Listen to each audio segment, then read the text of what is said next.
Okay, guys, so we are now ready. Let's continue from the part where we left off. Okay?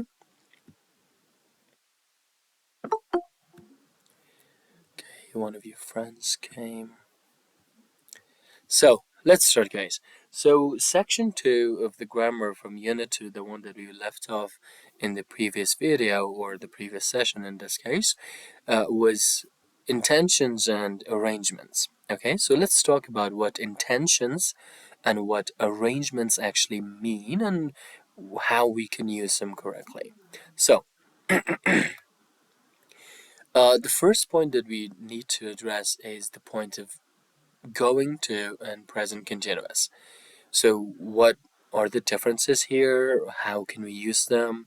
And things like that. So, let's start.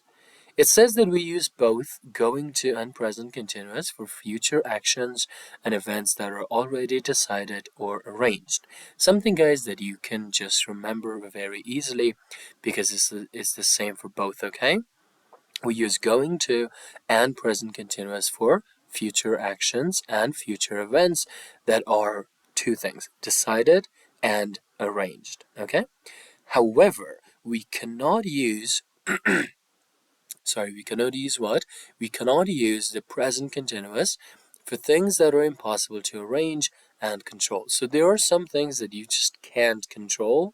For example, what are you going to become in the future, right? That is not really something that you can control. It's not something that you can arrange. You just, I don't know, you're working hard and you hope to get to that one. So for that one, going to is really good. For example, it's okay to say I'm going to become a doctor, but it's not really good to say I'm becoming a doctor. I mean, like, it does give meaning, but it's more like it gives more of a feeling of of an overconfident kind of person and kind of arrogant vibe to it. So that's not really good. Okay, sorry. Did we go? Yes.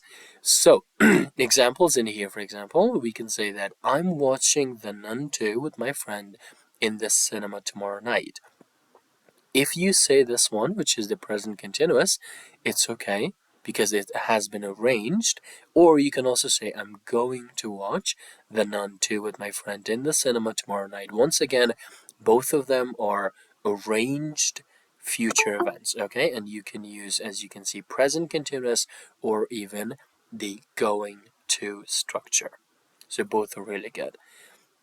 Continuing from this, we have another point of it as well. It says that we cannot use the present continuous for the following things. So, again, kind of like we're building on what we just talked about in here, that we cannot use present continuous for things that are impossible to control. We're just building on it here, okay? So we cannot use the present continuous again for the following things. First one is permanent states. When you're talking about permanent states, you cannot use present continuous, especially for for as a like a future state, where you're talking about something that's going to happen in the future. And same thing goes for the other one, which is indefinite and long-term plans. So, becoming a doctor or becoming an engineer or whatever, these things mostly go in this case or in this use, okay? Indefinite and long-term plans, plans that or indefinite or those plans that don't really have a specific deadline, so there's no time frame for it. You're just hoping to get there. One example can be that James is going to be a movie star. This is good. But if you say that James is being a movie star, even though it gives meaning, I mean, of course, you are in C1, so let me just say it right now.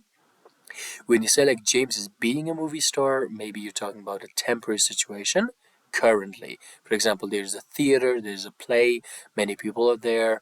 James is one of your friends, and then you ask the other person, hey, like what role or what character James is going to play in this play or in this theater's performance or whatever.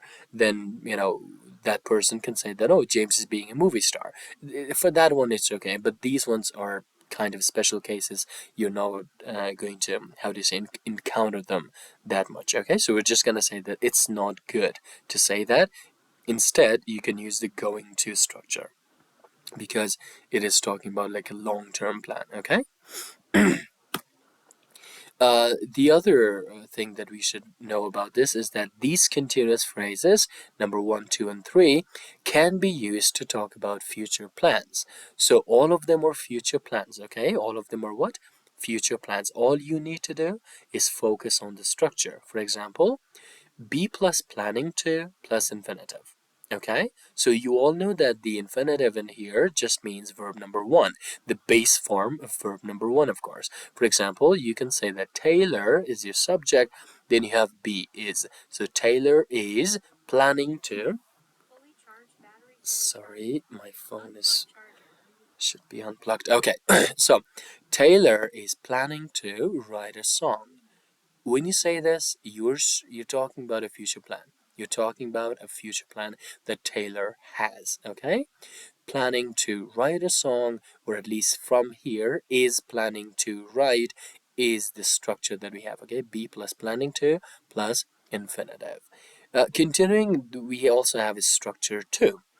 In structure 2 or continuous phrase number 2, we have this one. Once again, you're using be plus aiming to plus infinitive or base form, okay? For example, Hector is aiming to become a doctor in the future. So to be aiming to something, that just means that you have that plan for your future, of course.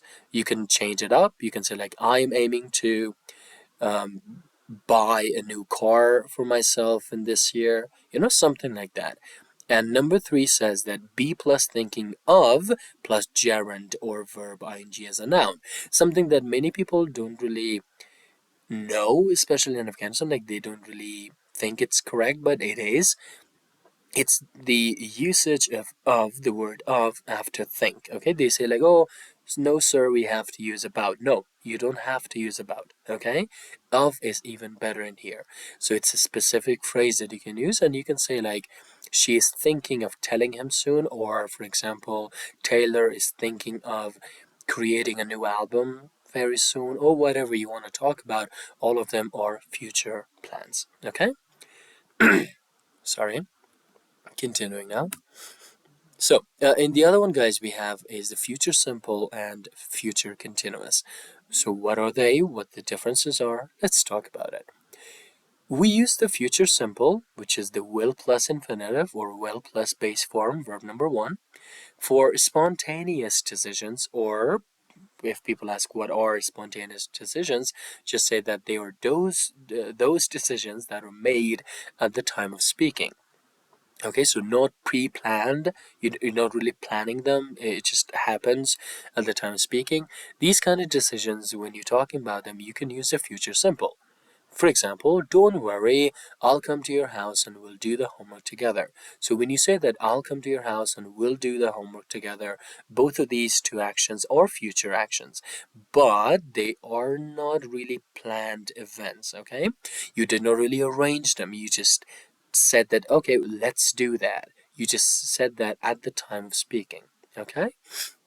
Maybe your friend was worried about doing the homework and then you just said, okay, don't worry, I'll come to your house, directly on that time. And continuing, we can use the future continuous now, so the other one, will plus be plus verb ing, to talk about plans that are not specially arranged, meaning that they're not arranged in a special way. It's not especially, guys, it's not with an E1, especially, it's starting with a sound, specially, meaning that they're not arranged in a special way. We can also use could, we can also use may, might, or going to plus be plus verb ing, okay? One example can be, I'll be seeing him at the class. I'll be seeing him at the class. I'll then pay my respects. So when you say that I'll be seeing him at the class, you're talking about a plan that is not arranged very specially, like it's not arranged in a special way, but nonetheless it is a plan, so we can use that, okay? I'll be seeing him. Of course, if you want to change that, you can also say I could be seeing him, maybe seeing him, might be seeing him, or going to be seeing him, I'm going to be seeing him. All of them are good, but with a little difference of probability and which one would happen and which one would not happen. Those things, as you know, going to is mostly giving you a feeling of that, it's stronger. So these ones are not so strong as going to. The other point, guys, says that we can also use the future continuous now. Okay, you can use what? The future continuous, the one that we just talked about, will be plus verb ing, to say that an action will be in progress in the future. This is kind of the usage that is actually more common nowadays and nearly everywhere. People know this one.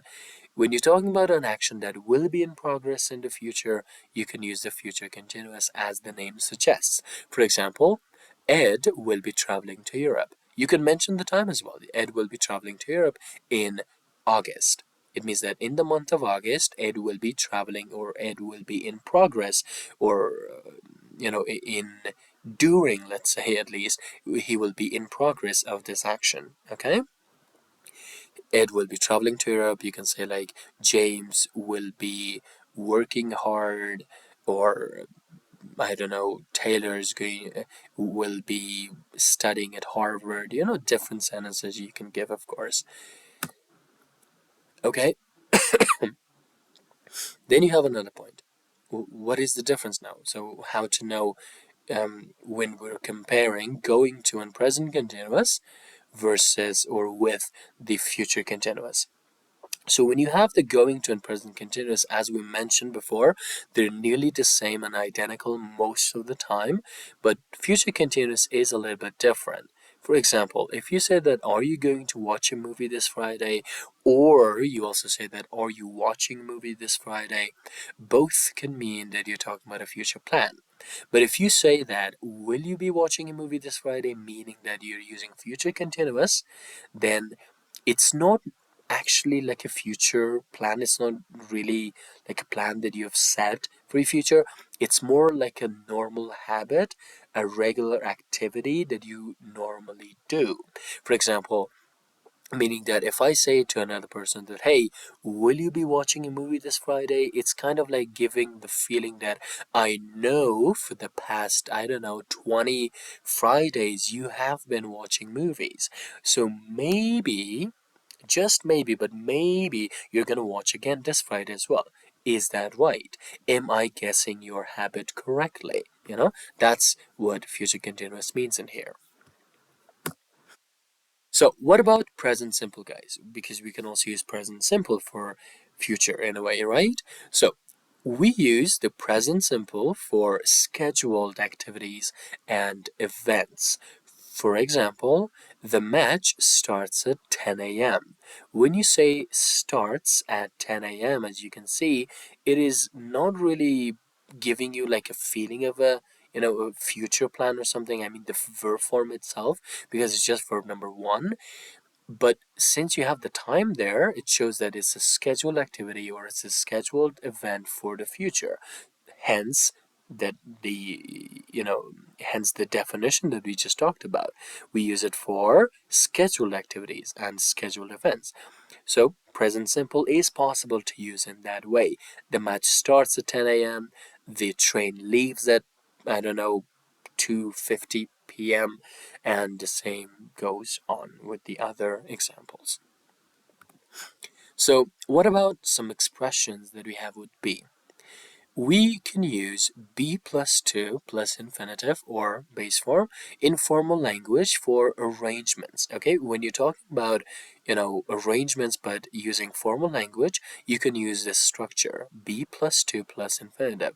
For example, the Canadian Prime Minister is to visit the King of England.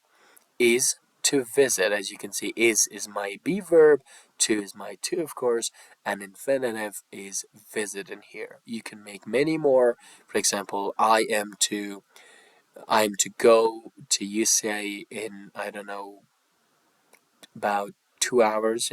Like that's it. Again, shows an arrangement, the same way you can do it as well. Just be careful that this is a more formal language style. Okay, it's not really informal, and better to keep it hidden and not used in everyday conversations.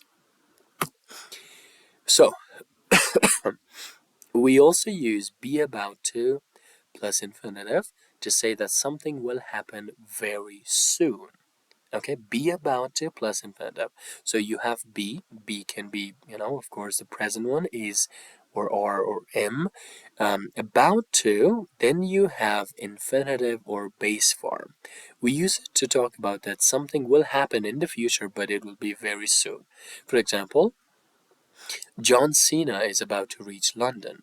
Get the room ready for him, meaning that it's about like John Cena is on the way. Maybe it'll take him like 30 minutes tops, to get to London. So get the room ready for him. That's one way of saying it. You can give many more examples, like, for example, I am about to finish my, I don't know, advanced class. Like, it just means like you're not done completely, but you are very near finishing. That's the meaning that you can convey using this structure. Okay, what about this one, guys? The negative version. Be and not about to infinitive. But we use it, guys. It's not really the direct negative of this. I mean, the direct negative, you just can change be to negative, is not as well. Sorry, I think, yeah, that is it. Sorry, just a little mistake from mine, I think. So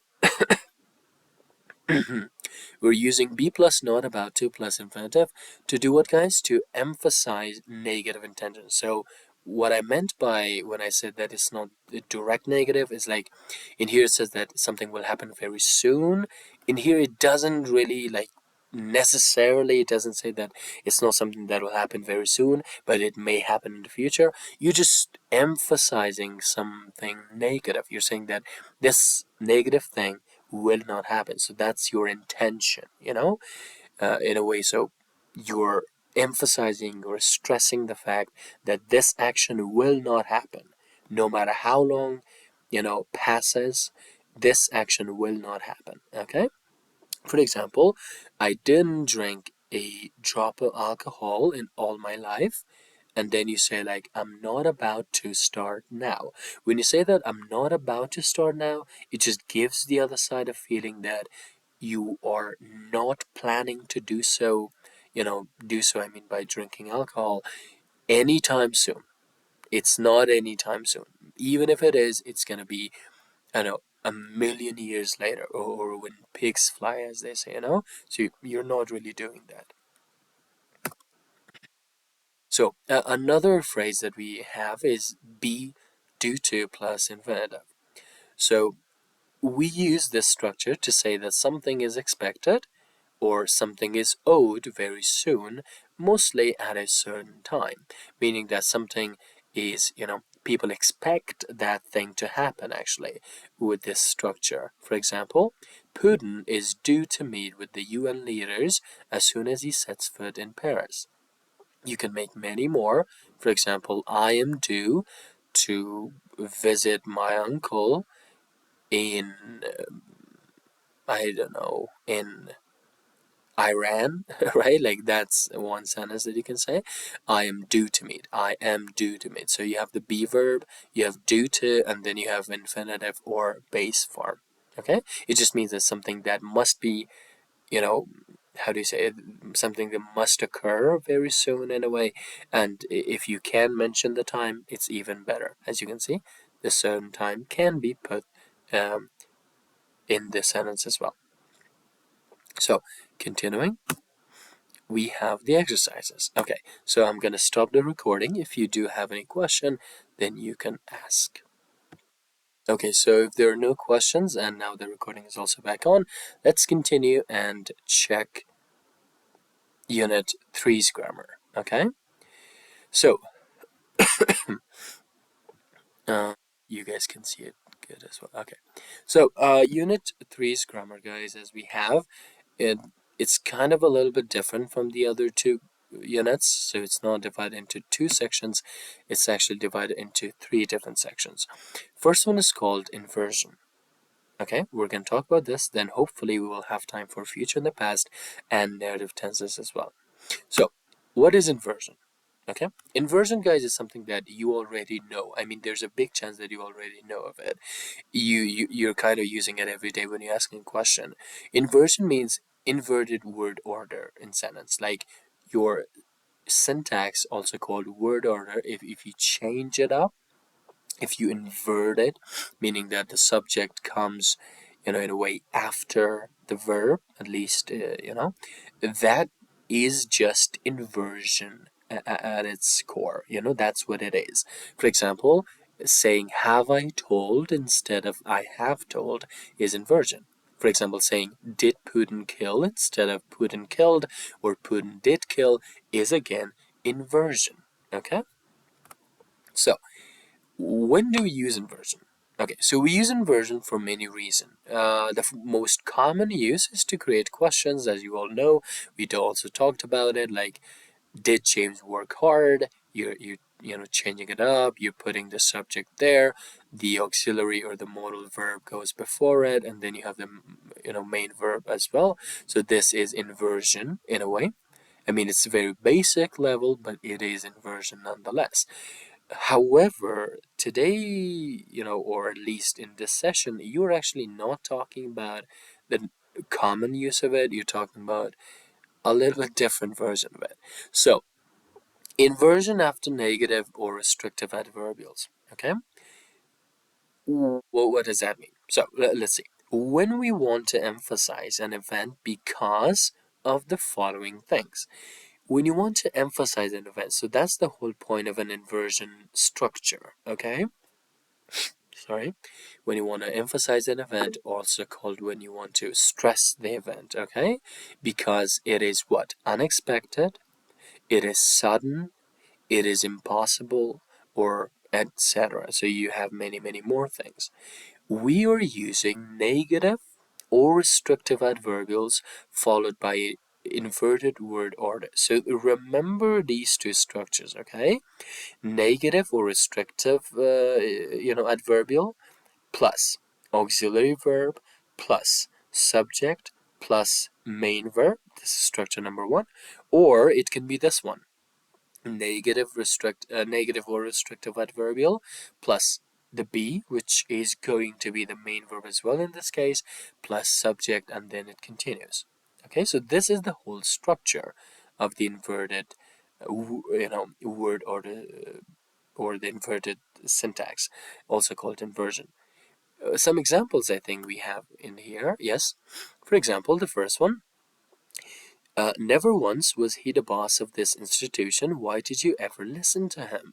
So when you say that never once is an adverbial. But what kind of an adverbial, guys? It's a negative adverbial. It's a restrictive adverbial, okay? And was is your verb. Was is your verb. It's the main verb, so we're gonna, put it in here. So we don't really have any other auxiliary because we don't need it. So it's okay sometimes not to have it. We're just gonna say never once was he. He becomes your subject. The boss of this institution is the continuation of your beautiful sentence in here. This is inversion. You also have the normal version of it, like saying that, sorry, yeah, saying like he was never. Okay, he was never the boss of this institution. That's also correct. But this technique, this inversion technique, is just giving more of a, formal style or design and vibe to it. Okay. The other example that we also have is from this other structure. Yeah, the first one structure. Okay. So under no circumstances is again your negative or restrictive adverbial plus the auxiliary verb plus the subject plus the continuation of the adverbial, but sometimes you don't need it, so even if you remove ever it's okay, but I'm just putting it for more emphasis. And then you have allowed, which is the main verb. Okay, for example, under no circumstances were you ever allowed to arrest that man. An easier version of it, like a more common version of it, would be like, you were never allowed to arrest that man under any circumstances. But when I use this one, the meaning is more formal. The meaning is the same, I mean, at least, but the delivery is more formal. So under no circumstances were you ever allowed to arrest that man. You have no jurisdiction or authority, once again, showing that, why did you arrest that man? You're asking the other person in a more, condescending way, in a way, kind of like that. So these two are the examples of the, two structures that we have in here. Of course, if you follow them both, it's really good. You can make many, many more, but we don't really actually suggest doing that. I mean, you can learn some of these adverbials. I think we have it in here. Yes, we have it in here. You can learn some of these adverbials, like memorize them and then try to make more examples for them, because I mean, the number of adverbials actually used in inversion in commonly, let's say, is actually limited. Like, there's not a lot of it. Okay, you can just learn them, actually, all of them, in a way. So continuing, there's a note, however. Inversion structures, excluding questions, of course, because questions are used everywhere and at any time, but without counting questions, the other inversion structures are all formal. So normally we don't really use them in common English, in modern English in a way, and especially in spoken English. But we use them more when in written texts such as narratives or stories, and in formal speeches, like when you're giving a formal speech in in a how do you say, in a meeting or somewhere, I don't really know, like presentations and these things. You can also use inversion structures. So these are the tables that we need you to actually memorize, at least. Okay, so we're not going to go over all of them. I'm just gonna tell you what to do with them a little bit quickly, and where you can actually find the table is from your own book, of course, page 142. These ones are all negative adverbials that talk about none, like in quantity style. I mean, none or zero in a way. Too much and not enough, you can talk using these two. One place or one time or one person, or these things, you can use this structure only, plus whatever you want to say after that. Unusual, like unusual things, you can use rarely and seldom, and these things.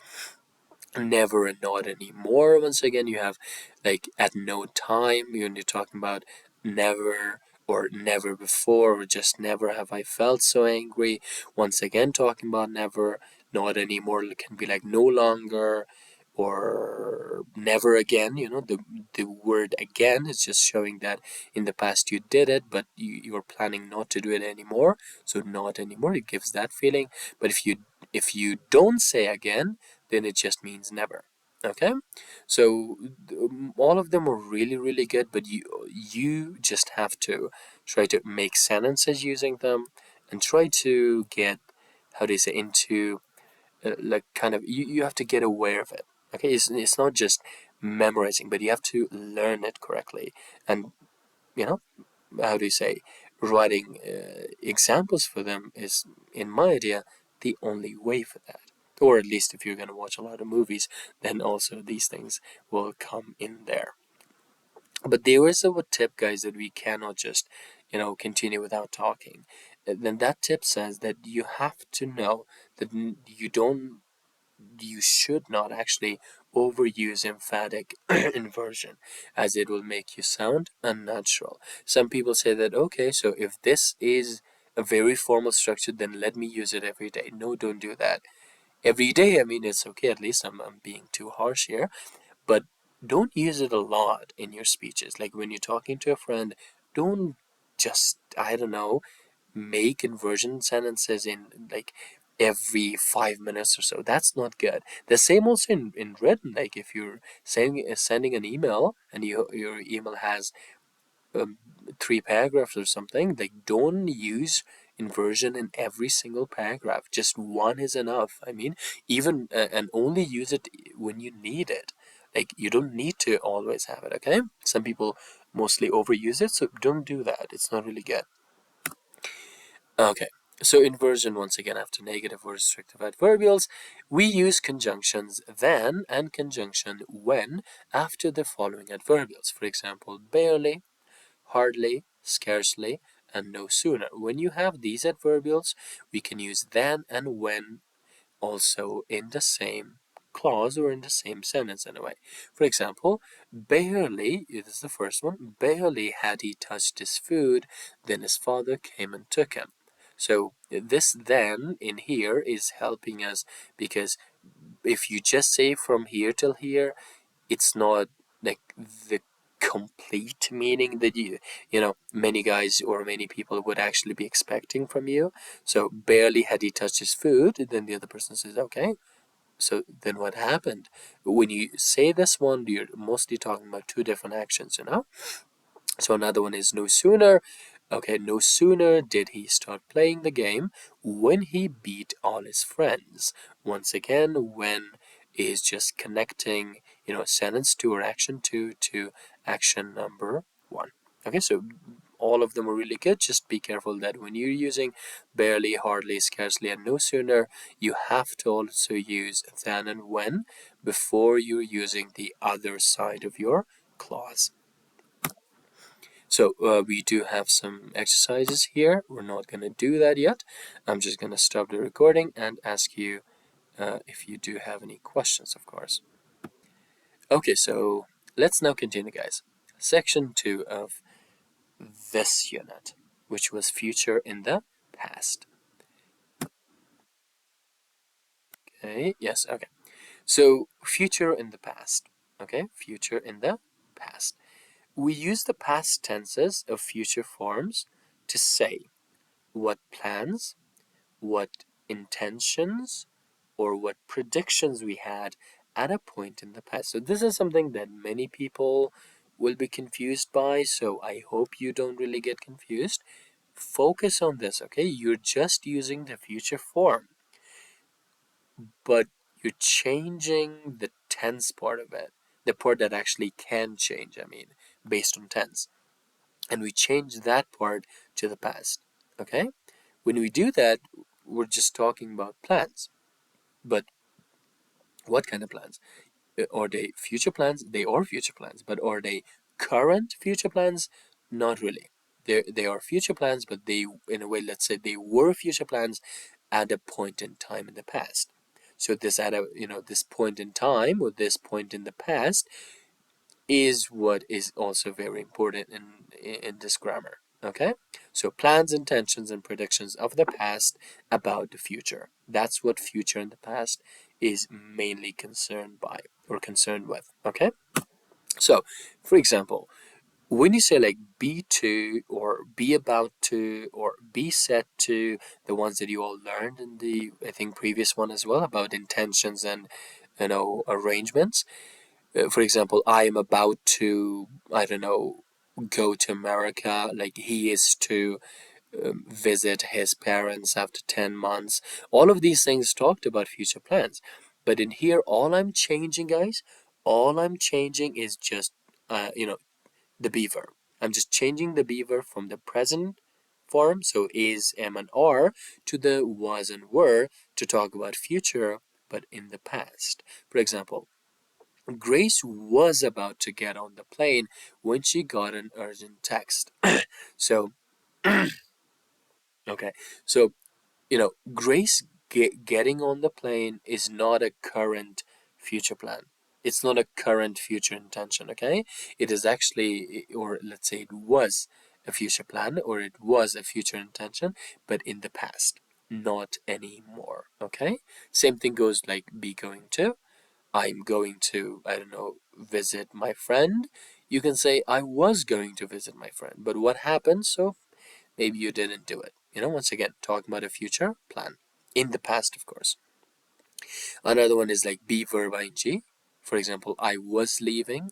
This is more like a present continuous kind of thing, about future. For example, I am meeting my friends this week or whatever. You can also change that and say I was meeting my friends that day on October, you know 25th, let's say. Like these things are all good. They're talking about future intentions or future plans, or future arrangements, but in the past. Okay, then you have the modal plus the be verb plus ing. For example, I knew I might be staying there. So might be staying there, you can also change it up. I knew I would be staying there. I knew I I don't know, I knew I would be teaching those students for 20 months. So, I studied my subject very well. So, different ways that you can make it, but just be careful that when you have this structure, modal plus be plus verb ing, it's better to have like, you know, start a phrase at first, like let's say like I knew or something, to show that you're talking about the past. Okay, because if you don't do that, I might be staying there, just if you say I might be staying there, there's a big chance that people will think that it's just a real future plan. Okay, or at least a real future possibility. So have a phrase like this at the beginning to show the other person that it's not a real one, it's in the past. Another one could be like would and might and could. For example, one day I would find out the truth, although I didn't know it yet. So you're talking about a past, you're talking about a time that you didn't know the truth, but you're saying that, now, like reminiscing, or thinking back of that event, you're saying that, one day, maybe, I don't know, 10 days later, 20 years later, whatever, right? I would find out the truth that I hadn't known in that time. But at the time that I'm telling you the story, at that time, I didn't know it. So one day I would find out the truth. That's like more of a feeling like it did not happen at that time, but now I know it because it all happened. But at that time, this thing did not happen. Or at that time, this thing hadn't yet happened. We call it also future in the past once again. Um, so let's talk about it in terms of a question. Did it happen? So what do you mean did it happen? So when you use the structure be plus to plus infinitive for events or situations that came true, okay, as you can see in here, sorry, came true, so that's it happened. When you say that it came true, it means that it happened. For example, I had to leave France and I was never to return. I was never to return. Be plus to plus infinitive. If you say this one, it means that that thing happened.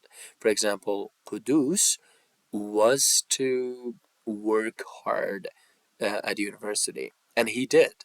And he did. Okay? But if you say this one, I think, yeah, okay. We use be plus to plus have plus past participle or verb number three.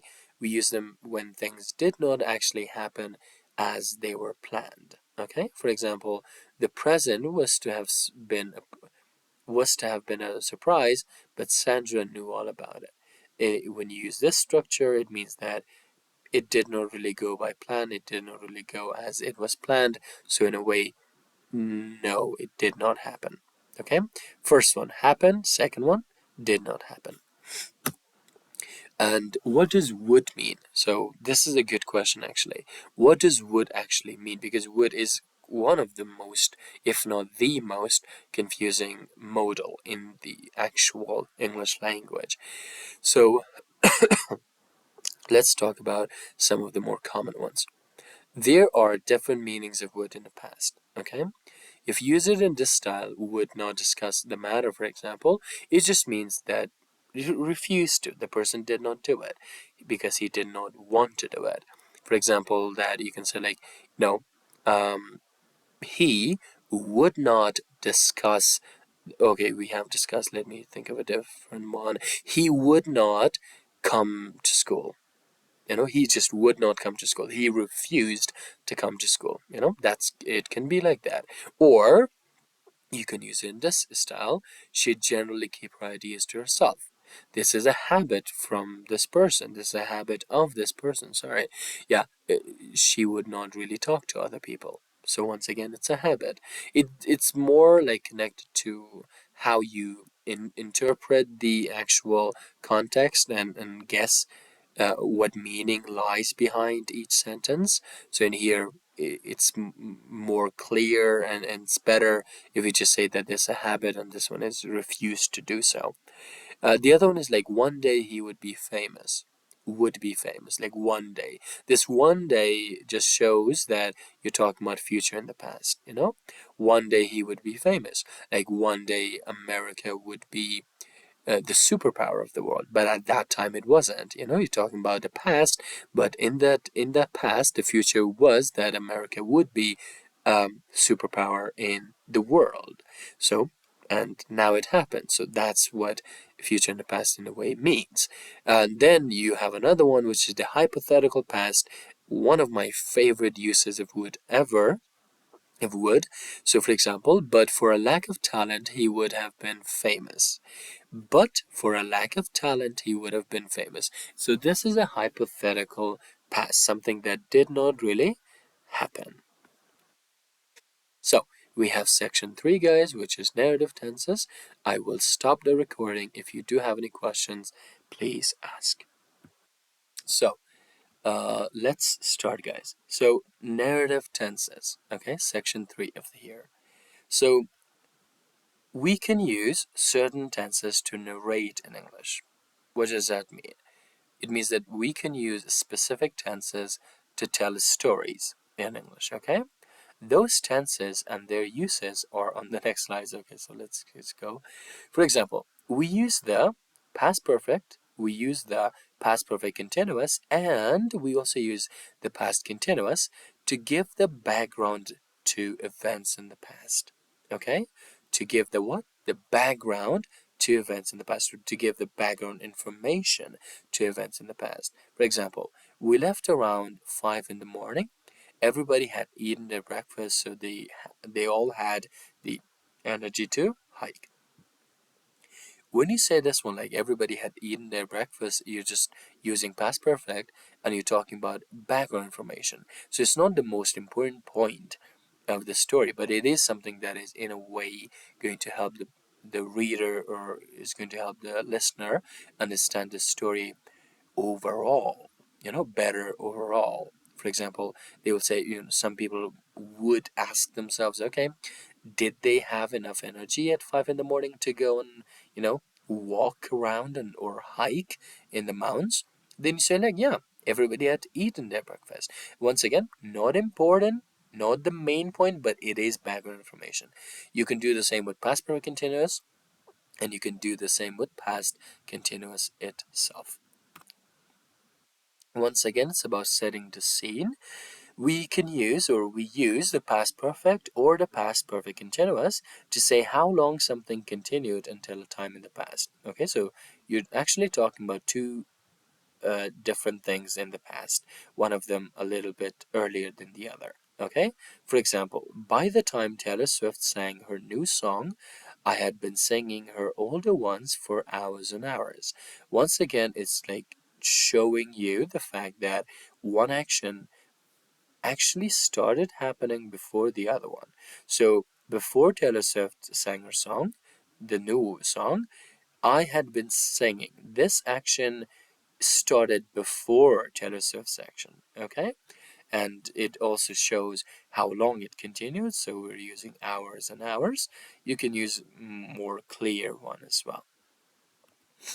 So what about sequence of events? When you're talking about sequence, guys, we can use these two different points to understand it better. So we use the past simple, okay, past simple, the more common tense of them all, for actions in sequence in a narrative. When you are telling a story, when you're telling a narrative, or when you're narrating, and you want to talk about actions in sequence, like what happened first, what happened second, what happened third, you can use past simple for that. It's really, really good. And the same, we use the past continuous for background actions, okay, or actions that are interrupted. For example, by the time we reached the top of the mountain, the sun was sinking fast. So the first one is reached the top of the mountain. This is an action in sequence because the other ones are going to be in continuation of this.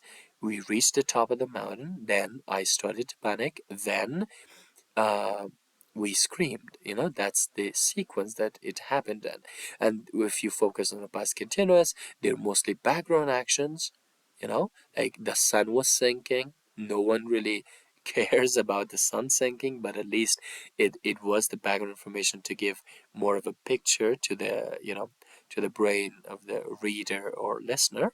And if you say I was looking around, this one is more or less of an action that was in a way interrupted, I think. Yes, see, I was looking around, hopefully for a place we could set up camp when somebody screams. So the screaming of somebody in a way interrupted looking around, the action of looking around. So we can also use the past perfect to refer back to an earlier time in sequence. So as we said, you can use past simple for sequence actions, what happened first, second, and third. But you can use past perfect as well to talk about an action, or at least go back to time, go back to an earlier time in that specific sequence. So for example, if you say that Sarah fell ill and was taken to the hospital, right now they're both okay, and they're both in sequence. First she fell ill, first she became sick, and then she was taken to the hospital. But when you say that as soon as she had arrived, you're talking about an action that happened before becoming sick and before being taken to the hospital. So you're using what tense, guys? You're using past perfect for that one. So we use the past perfect and past perfect continuous to often, most of the time, I mean, maybe sometimes it doesn't really work like that, but often to explain the main action or give relevant background information, very important background information at least. So, for example, there was a large swelling where he had been bitten. We're using past perfect and past perfect continuous. So, or the other one, I'd been hearing noises. I'd been hearing noises off to the left of the path, so I decided to investigate.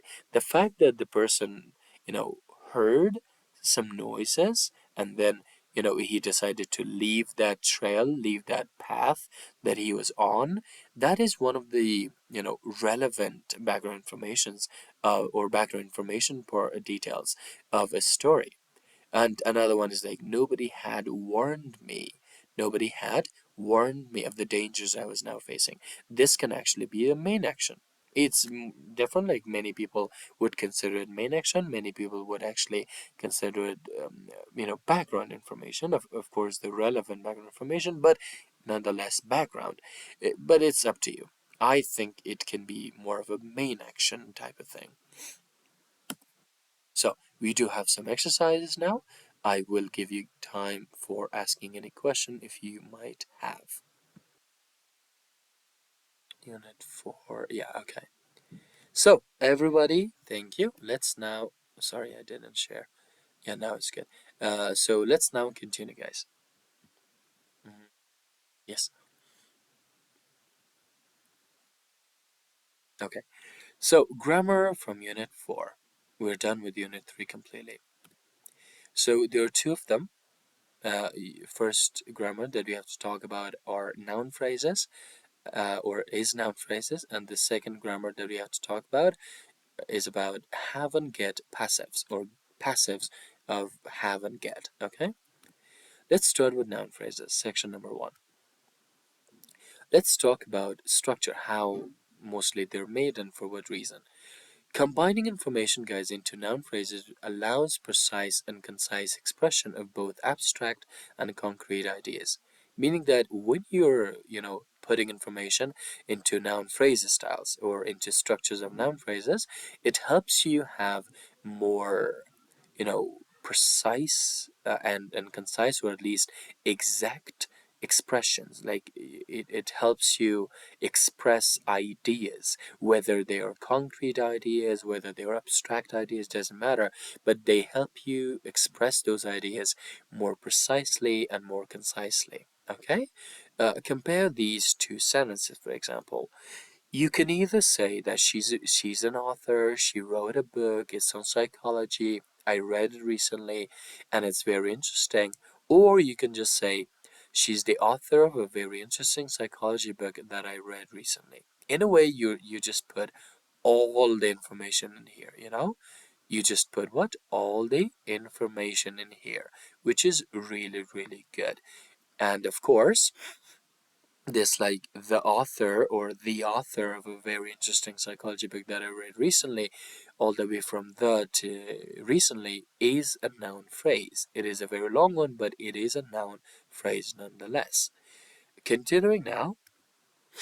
So what about here? Complex nouns. Or sorry, complex noun phrases. Complex noun phrases can make language more formal and more academic because they develop ideas and package them efficiently, meaning that they don't really take a lot of space. Okay? Efficiently. Like the packaging of the sentence is not very big and long. For example, compare these two. In some countries, people often touch foreheads when they greet each other, and this is acceptable there. Now, as much as we love the sentence, it's really good. You can make it even better by using some noun phrases, complex ones. For example, okay, the first one is a simple one, touching foreheads.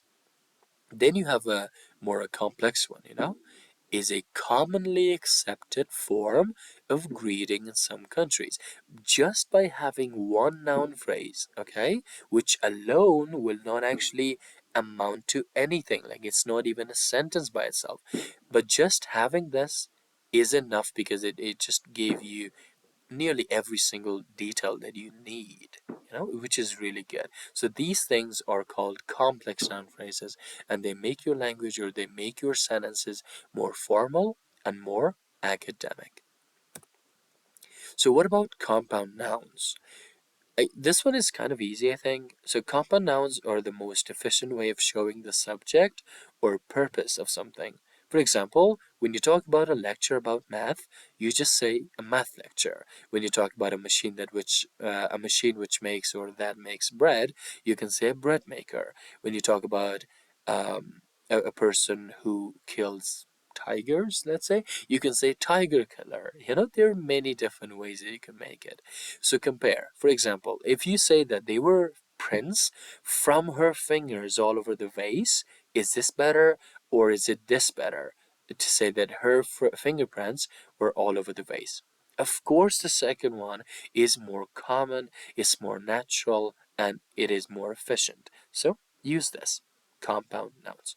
Another one like for my birthday, I got a console for playing games on. You can just say, for my birthday, I got a games console, or game console, or gaming console. Another one's like a person who was passing by found the wallet. You can also say a passerby found the wallet. Once again, makes your sentence a little bit shorter, but a little bit more natural. Compound nouns are really good with that. Sorry. So what about determiners, adverbs, and adjectives? So what do they have in here? We use determiners like my, this, etc., and adverbs and adjectives before nouns. For example, did you notice that unpleasant metallic smell? So when you say this, like we can use these ones, we can use determiners, we can use adverbs, we can use adjectives. We use them before nouns to create noun phrases. So your noun will be smell, but when you put metallic and unpleasant and that, now it's a noun phrase. Same thing. A 5-minute journey, journey was your noun, but when you add 5 minute and now it becomes a noun phrase. Another one's like reaction.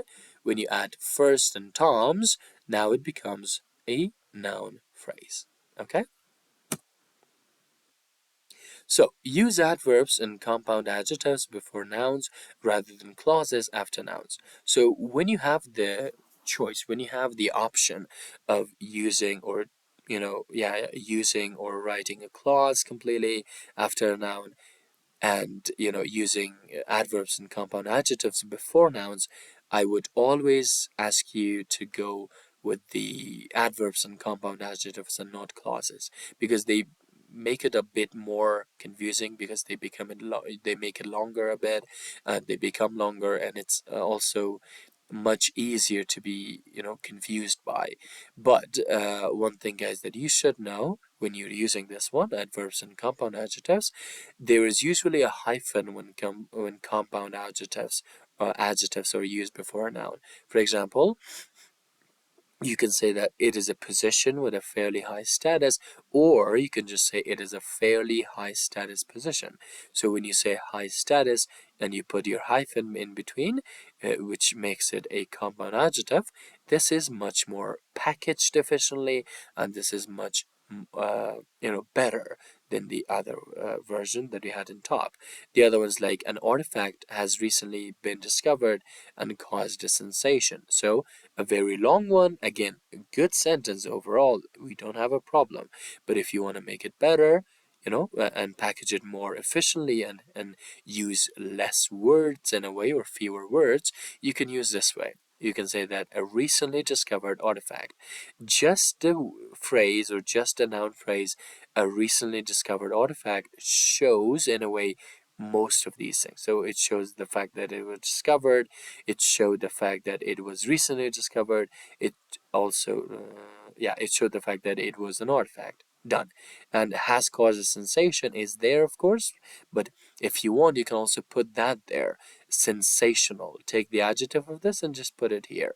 A recently discovered sensational artifact. Now it's all of it, but you do have to continue with something else, because noun phrase alone is not a sentence.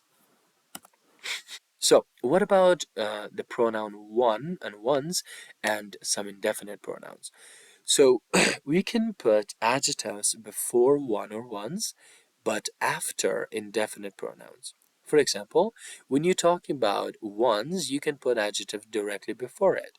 Like, hey, don't get the expensive ones. Like you go to a shop dealer, a dealer store, shop, whatever. Like you are getting some cars or something, like car dealer shop. And when you go there, then you can buy different cars. And then one of your friends says, hey, man, I don't have a lot of money, so be careful not to take the expensive ones. He used it as well. You can also say that, don't worry, I'll get some cheaper ones or some cheap ones. You're just putting an adjective before one or ones, which is really good. You can also use adjectives after indefinite pronouns. So what are indefinite pronouns? Pronouns that take the place of a noun, but they're not really definite. They're not really clear what you're talking about. For example, let's go somewhere. What do you mean somewhere? Is it a classroom? Is it a school? Is it a university? Is it a new country? We don't really know. All we know that it's a place. So that's why we call it indefinite pronoun. When you have these kind of pronouns, you can put the adjective directly after it. For example, let's go somewhere romantic, or let's visit somebody taller, or different sentences that you might have. So, clauses and prepositional phrases. So, we use phrases after nouns for ideas which cannot be expressed fully before the noun. So, when you have this kind of thing, it is really okay to use some type of these prepositional phrases, sorry, or clauses, okay? For example, he gave a speech which inspired millions is correct. But if you say that he gave a millions inspiring speech, not really good. Not really, really good, because the idea is too complex. It's too big to be expressed correctly before the noun. So we can use it in a clause style and put it after. Or what about that clauses? I got a feeling that he never cared. This is okay, but if you said I got a feeling that he never cared feeling, or I got that he never cared feeling, that doesn't really work. Okay, and once again, why not? Because it just doesn't work. The meaning is just not there. Okay, it's not expressed fully, and when it's not expressed fully, it just sounds awkward. And then you have prepositional phrases. For example, I like a house in a quiet area. Not really good to say I like in a quiet area's house. Again, it's not possible for the idea this complex to be expressed correctly before the noun, which is house in here. So you can put it as a prepositional phrase after it, in a quiet area. So we can also use to plus infinitive after certain nouns. For example, choice, or for example, decision, or for example, willingness. Okay? For example, you can say there's a plan to redevelop the town center. Or, for instance, you can say uh, mm, yeah, decision, let's say. There's a decision to, I don't know, to rebuild the country from scratch. So it means like they're gonna remove everything and they're gonna start building the country again. So all of these things are really good. The structure is very simple, to plus infinitive, and we mostly use them after some specific nouns. Namely, the one that we do have in here as examples are choice, decision, willingness, and of course the word plan itself. Okay? So what about possessives? What about when you're talking about possession? When we show the relationship between nouns, we can often either use a possessive apostrophe s or an of phrase. Okay? So most of the time it's okay. Most of the time it doesn't really matter. For example, you can say that the company's decision or the decision of the company. Both of them are really, really good. Um, but there's a but, we prefer the possessive apostrophe s when the possessor or when the owner is a person or an animal. For example, I looked down at John's shoes. This is much better than saying I looked down at the shoes of John. That does not really work. Okay? And we also prefer an of phrase when the possessor is an object. So when the possessor or the owner is not really a person, is not really an animal, then you can use an of phrase for your sentence. For example, the roof of the house. The roof of the house needs repairing, not the house's roof. Apostrophe s, even though it will give meaning, it's not really preferred. Okay, so that's why we're using the verb prefer in here and in here. So what about some words that talk about location, or some words that talk about measuring, quantifying, and qualitative words? For example, we have like back, or piece, or cup, or kind, or sword. When you have these kind of words, guys, they're mostly always followed by an of phrase. Okay, they're followed by an of phrase. For example, mhm, for example, get in the back of the car. Get in the back of the car. So we don't really say get in the car's back. Once again, does not really work because it's more of a location word. Okay, even if it wasn't just a location word, you could have guessed like it's a car. It's not a person, right? It's not really good to use an apostrophe s with that. Or have a piece of chocolate. You can like 100%, I'm telling you that you may have heard this one, but you have never heard this one. Like have a chocolate piece. Like who says that? Nobody says that. Okay, just use an of phrase with these kind of words or phrases. So we do have a tip, I think, guys. It says that very long noun phrases for people usually aren't followed by the possessive s. Even though we said that, the apostrophe s in here, as you can see, the possessive apostrophe s is really good when the possessor is a person or an animal, but we don't really have that luxury to use it every time, because sometimes noun phrases are longer. Okay, noun phrases are what? Longer. For example, it's very okay to say that the children of the man who lives opposite are staying with me. But it's not really good to say the man who lives opposite until here you consider it a noun and then you put an apostrophe s. This technique doesn't work. Okay?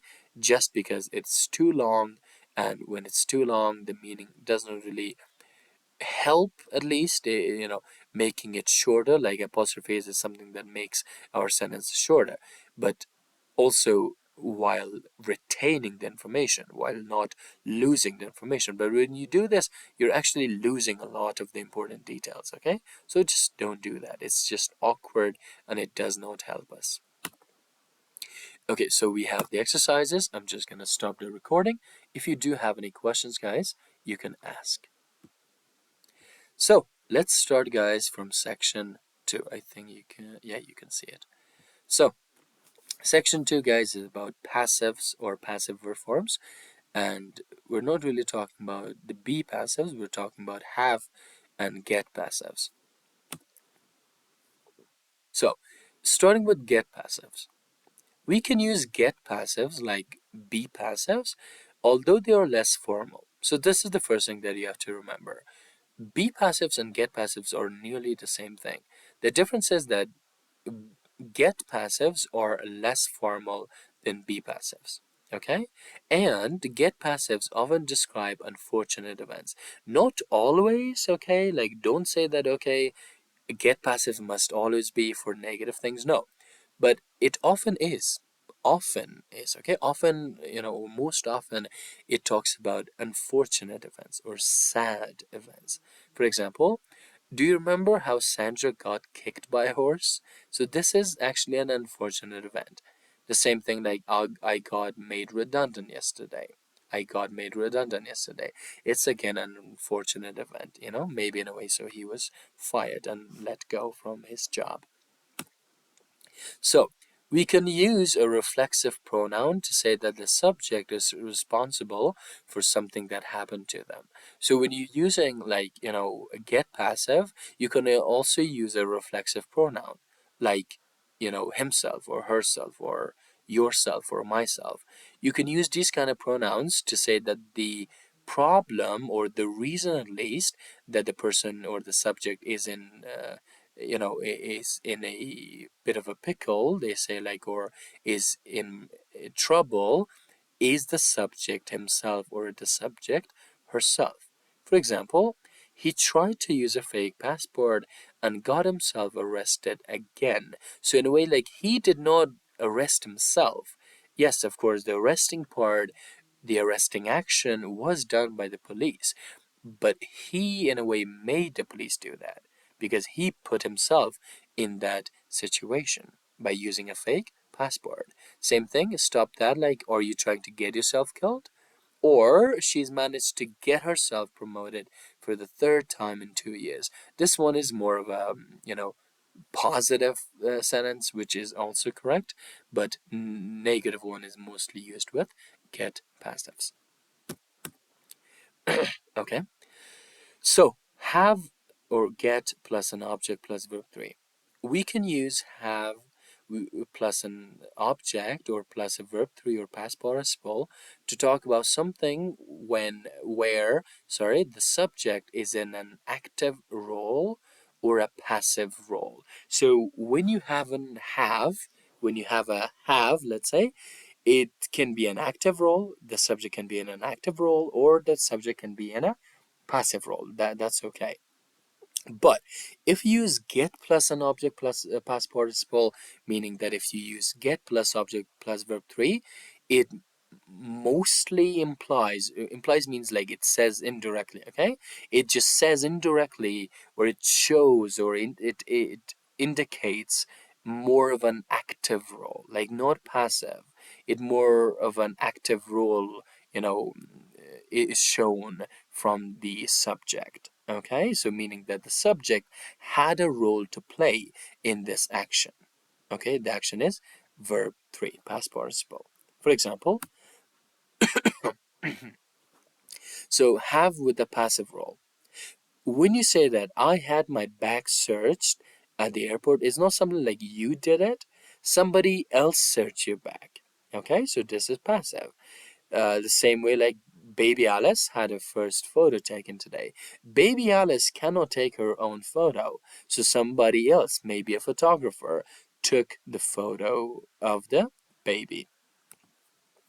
And what about have and get, but this time with an active role? For example, we will have the window fixed by the time you can come back, or by the time you come back. we will arrange for somebody else to fix it, or we will do it ourselves.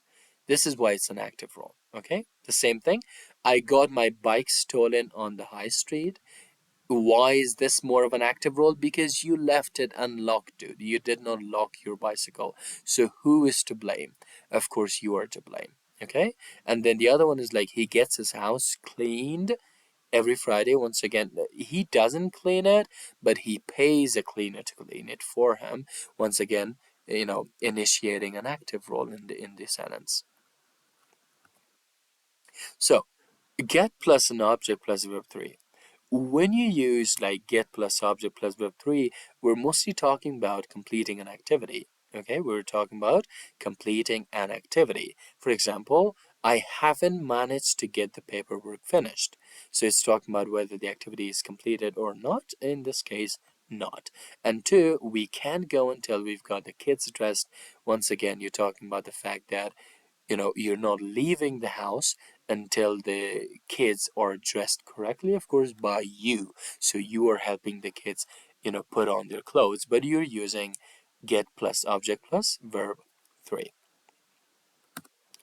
Okay, what about here, guys? We often use have or get plus object plus verb 3 to talk about causing, okay, to talk about causing or instructing something to happen or to be done by somebody else. When you're causing something to happen or when you're instructing something to happen by another person, you can use this structure, have or get plus object plus verb 3. For example, when I was 12, I wanted to have my ears pierced, but my mom wouldn't let me. Or when I was 12, I wanted to get my ears pierced, but my mom wouldn't let me. Same thing like have or get your car repaired at Thompson's and save dollars and dollars of money. For example, you can say like get your laptop fixed at Kudusyar store, and save $200 sending your laptop to Pakistan or something. So same thing you can use in other sentences as well. So we can also use having or getting the ing version plus an object plus verb 3. And how will they look like? For example, having the walls painted is the most important job at the moment. Or again, getting the walls painted. You can also say like, why would I be interested in having, or why would I be interested in getting my nose made smaller? You can make it many, many more. For example, uh, getting the getting my laptop fixed and repaired and also upgraded is the most important thing that we or that I can do at the moment, with my money. So this is another sentence that you can use using having or getting. So there's a tip, guys, as well.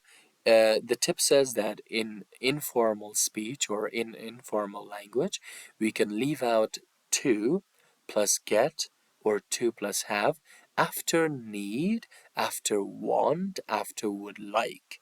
So what does that mean? For example, you can just say like, I would like my hair cut soon, or I need my bike mended, or I need my house painted. I want my bottle filled with water. So you can use many of them, and you're leaving out to get or to have. If you want to say it, it's okay, but if you don't want to say it, you can leave them out. But be careful that this will be informal, so in a way, it will make your sentence more informal. Okay? So we do have some other patterns as well, guys. These other patterns are have or get plus an object plus verb ing, and it just means that you're causing someone or something to do something for you. For example, grandma's story really had got me thinking, or sorry, or got me thinking. Sorry. Or, for example, have plus object plus infinitive. We are using this for giving instructions or giving orders. For example, our teacher has us call him sir. You can say like, you know, the president has the people, okay, has the people pay him, I don't know, $200 million every 10 years. So again, not a real sentence. I mean, it's not factually correct, but it is grammatically okay. And also the last pattern in this table, it says you can use get plus an object plus to plus infinitive.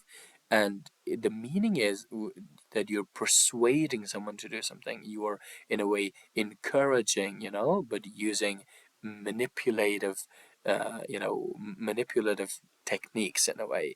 You're getting someone to do something for you.